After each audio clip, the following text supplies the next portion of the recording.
నారా చంద్రబాబు నాయుడు గారు ఎలా ఈ ఎయిర్పోర్ట్కి నారా చంద్రబాబు నాయుడు గారికి ఏంటి సంబంధం?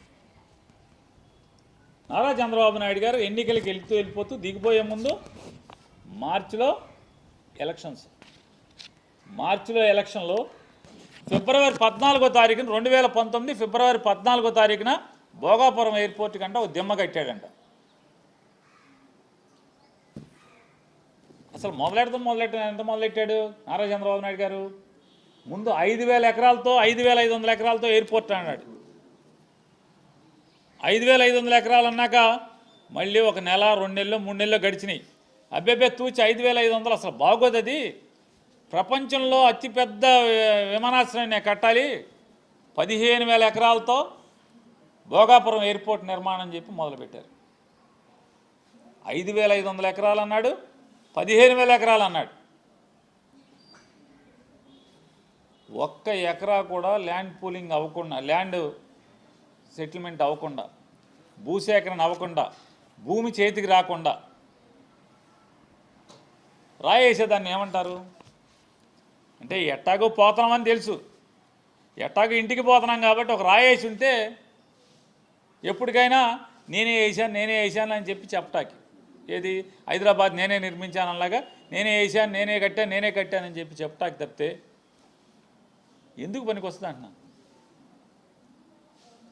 ఇదొక్కటే కాదు, మీరు బందర్ పోర్టుకు కూడా 33,000 ఎకరాలు భూసేకరణ నోటిఫికేషన్ ఇచ్చి 2019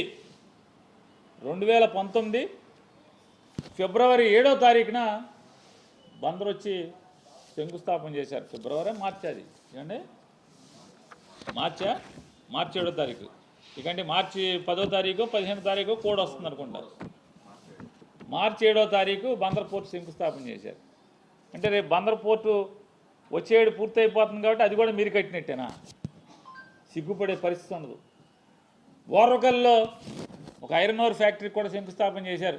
ఎట్లాగే ఎలక్షన్ల ముందు 2019 ఎలక్షన్ ఫిబ్రవరి మాసంలో కర్నూలులో ఓర్వకల్లో 3,500 కోట్లు 4,500 కోట్లు పెట్టి ఉక్కు కర్మాగారం నిర్మాణానికని శంకుస్థాపన చేశారు. అయిందా? భోగాపురం ఎయిర్పోర్టు జగన్మోహన్ రెడ్డి గారు రాకపోతే ఇవాళకైనా మొదలయ్యేదని అడుగుతున్నాను. జగన్మోహన్ రెడ్డి గారు 2019లో వచ్చిన తర్వాత ఈ తప్పుడు ఆలోచనలన్నీ కూడా చాప చుట్టి దూరంగా ఒక్క తన్నుదని 2,200 ఎకరాలు చాలు ఎయిర్పోర్ట్ నిర్మాణానికి, 5,500 ఎకర్లా 15,000 ఎకర్లా అని చెప్పి ప్రజల్ని ఒప్పించి 2,200 ఎకరాలు భూసేకరణ పూర్తి చేయడమే కాకుండా ఎక్కడైతే నిర్వాసితులు దాంట్లో తొలగించబడుతున్నారో ఆ తొలగించబడేటువంటి నిర్వాసితుల యొక్క R&R ప్యాకేజీని చెల్లించి వారికి సంపూర్ణంగా వేరే చోట ఇళ్ల నిర్మాణం పూర్తి చేసిన తర్వాత, కాలనీ నిర్మాణం పూర్తి చేసిన తర్వాత మాత్రమే 2023వ సంవత్సరం జగన్ గారు శంకుస్థాపన చేశారు. 2023వ సంవత్సరంలో అప్పటికి దానికి కావాల్సిన పర్యావరణ అనుమతులు, భూసేకరణ కానీ, లేదా రైతులు కట్టాల్సిన ప్రతి నయా పైసా కట్టడం కానీ, తొలగించిన ఇళ్లకు కానీ, తొలగించినటువంటి అన్ని ప్రజలకు సంబంధించినటువంటి అవసరాలను కానీ పునర్నిర్మాణం చేసి 19లో ఆయన ఎక్కిన దగ్గర నుంచి 2023 వరకు సంపూర్ణంగా చిత్తశుద్ధితో దానికి కావలసినటువంటి అన్ని కార్యక్రమాలని పూర్తి చేసి జగన్మోహన్ రెడ్డి గారు 2023 శంకుస్థాపన చేస్తే ఆ రోజే చెప్పారు. ఆయన 2023లో శంకుస్థాపన చేసే రోజు చెప్పారు, ఈ భోగాపురం ఎయిర్పోర్టు అనేక మంది ప్రజల యొక్క, రైతుల యొక్క త్యాగం ద్వారా ఈ ఏర్పాటు కాబడుతుంది. ఇది ఆంధ్రప్రదేశ్ రాష్ట్రానికి తలమానికం అవుతుంది అని చెప్పి ఆ రోజే అదే మీటింగ్లో కేంద్ర ఉపరితల రవాణా శాఖ మంత్రి గారు ఆయన జగన్ గారికి హామీ ఇచ్చారు, అనౌన్స్ చేశారు. ఆంధ్రప్రదేశ్ రాష్ట్ర ముఖ్యమంత్రి జగన్మోహన్ రెడ్డి గారు వైజాగ్ పోర్ట్ నుంచి భోగాపురం ఎయిర్పోర్ట్ మీదుగా నేషనల్ హైవే 16ని కలపటానికి 6 లైన్ల 6 వరుసల రహదారి నిర్మాణం కావాలని నన్ను సతాయిస్తున్నాడు ఒక సంవత్సరం నుంచి. నేను అవదని చెప్తున్నాను, చెయ్యాలి సార్, నువ్వు ఎట్టైనా చెయ్యాలని నన్ను గట్టిగా పట్టుకుని వదలలేదు. నేను ఈరోజు అనౌన్స్ చేస్తున్నాను, 6,600 కోట్ల రూపాయలతో వైజాగ్ పోర్ట్ నుంచి భోగాపురం ఎయిర్పోర్ట్ మీదుగా నేషనల్ హైవే 16ని కలిపేదా అనుసంధానం చేస్తూ 6 వరుసల రహదారి నిర్మాణానికి మంజూరు చేస్తున్నాను అని చెప్పి ఆ సభలో, శంకుస్థాపన సభలో కేంద్ర మంత్రి నితిన్ గడ్కరీ గారు ఆయన ప్రకటించారు. ఇది ఎప్పుడన్నా చంద్రబాబు ఊహించాడా, ఆలోచించారా? చంద్రబాబు నాయుడు గారు, రామ్మోహన్ నాయుడు గారు చెప్పండి, ఆలోచించారా, అడిగారా? ఊరికే 15,000తో అంటే 15,000 మీరు ప్రకటనిస్తే సరిపోద్దా, రాయేస్తే సరిపోద్దా శంకుస్థాపనకి? ఇవాళ అంటే మీరు చెప్పేది ఏంటి? మీరు ఎప్పుడు గెలిచారు? 2024 జూలైలో ప్రమాణ స్వీకారం చేశారు. జూన్ ఆఖరిలోనే ప్రమాణ స్వీకారం చేసినట్టున్నారు. అంటే 2024 జూన్ ఆఖరి అయిపోతే అంటే అదొక 6 మాసాలు, ఇది ఒక 12 మాసాలు. అంటే 18 నెలల్లో మీరు భూసేకరణ చేసేసి, ఎయిర్పోర్ట్ కట్టేసేసి మొత్తం పూర్తి చేసేసారా? R&R ప్యాకేజీ నిర్మాణం చేసి 18 మాసాల్లో. అరే ప్రజలు అన్నీ ఆలోచిస్తారే, 18 మాసాల్లో మనం పోర్టు కట్టడం సాధ్యం అవుద్దా? ఎయిర్పోర్ట్ అనేది, అది అంతర్జాతీయ స్థాయిలో ఎయిర్పోర్ట్ నిర్మాణం చేయటం అనేది అవుతుందా అంటే ఆ స్పృహ కూడా లేకుండా ఎంతసేపు ఎవడు చేసిన పనైనా మన ఖాతాలో వేసుకోవాలి.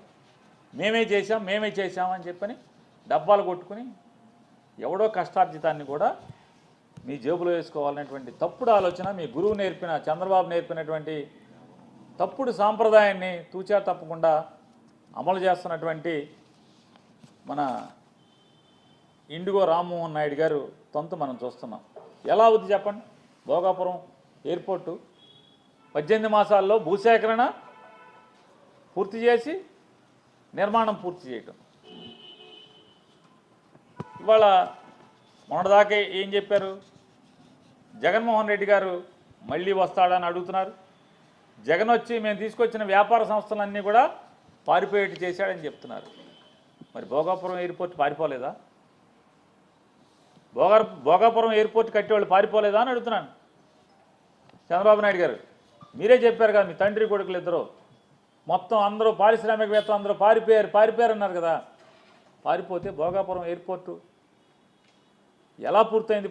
మీరు ఎక్కిన 18 మాసాలకే మీరు వచ్చి వాళ్ళ ఫోటోలు దిగటానికి, అదే ట్రయల్ రన్లో విమానాలు దిగటానికి, చేతులోపటానికి మీకు అవకాశం ఎట్లా వచ్చింది?